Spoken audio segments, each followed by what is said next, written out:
জেলা প্রশাসন কক্সবাজারের পক্ষ থেকে আজকে এখানে মোবাইল কোর্ট পরিচালনা করা হয়, যার মূল উদ্দেশ্য ছিল রমজান মাসে দ্রব্যমূল্য সহনীয় পর্যায়ে রাখার জন্য বাজার মনিটরিং। এই বাজার মনিটরিংয়ের অংশ হিসেবে আমরা বেশ কয়েকটা বলতে প্রায় 5-6টা দোকান আমরা দেখেছি। তাদের কাঁচা পাকা রসিদ দুটা দেখেছি, তাদের মূল্য তালিকা দেখেছি, তাদের রসিদের সাথে মূল্য তালিকা এবং বিক্রয় মূল্য সব কিছু সামঞ্জস্যপূর্ণ কিনা দেখেছি। বেশিরভাগ ক্ষেত্রে আমরা ঠিকঠাক পেয়েছি। একটি ক্ষেত্রে আমরা বিএসটি এর অনুমোদনবিহীন কিছু পণ্য পাওয়াতে একটা দোকানে কিছু জরিমানা করেছি এবং সতর্কতা করেছি। আপনাদেরকে এতটুকু আশ্বস্ত করতে চাই যে পুরো রমজান মাস জুড়ে গত রমজানের মতোই আমাদের এই সকল অভিযান অব্যাহত থাকবে।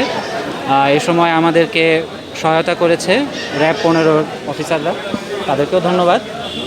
আর সাংবাদিক হিসেবে আপনাদের কাছে 2টা অনুরোধ থাকবে। প্রথম অনুরোধ হচ্ছে আপনারা কাইন্ডলি আমাদের এই অভিযানগুলোর মাধ্যমে জনগণকে সচেতন করার যে প্রয়াস সেখানে আমাদের সহায়তা করবেন। এবং দ্বিতীয় অনুরোধ হচ্ছে অনেক সময় হয়তো তথ্য সংগ্রহ করতে গিয়ে অভিযানের সময় আপনারা কিছুটা উৎসাহী হয়ে পড়েন।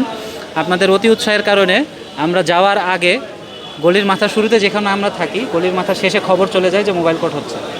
এবং অনেক সময়ই যারা হয়তো অন্যায্য মূল্যে বিভিন্ন জিনিস বিক্রি করতেছিল, আপনাদের কারণে তাদের কাছে আওয়াজ চলে যায় এবং তারা সতর্ক হয়ে যায়। তো মোবাইল কোর্ট হওয়ার আগে যদি আপনারা ভিডিও করেন, ভিডিও নেন, সংবাদ নেন, তাহলে কিন্তু লাভ নাই। কারণ আমি কিন্তু আমার অপরাধীকে ধরতে পারলাম না। বরং মোবাইল কোর্ট হয়ে যাওয়ার পরে যদি আপনারা তথ্য সংগ্রহ করেন তখন কিন্তু কোনো সমস্যা নেই। তো এটা আপনাদের কাছে অনুরোধ থাকবে, আপনারা অবশ্যই তথ্য সংগ্রহ করবেন, কারণ আপনাদের তথ্য সংগ্রহের মাধ্যমেই তো জিনিসগুলো সচেতনতামূলক কার্যক্রমের অংশ হিসেবে সবার মাঝে ছড়িয়ে যাবে, তাই না?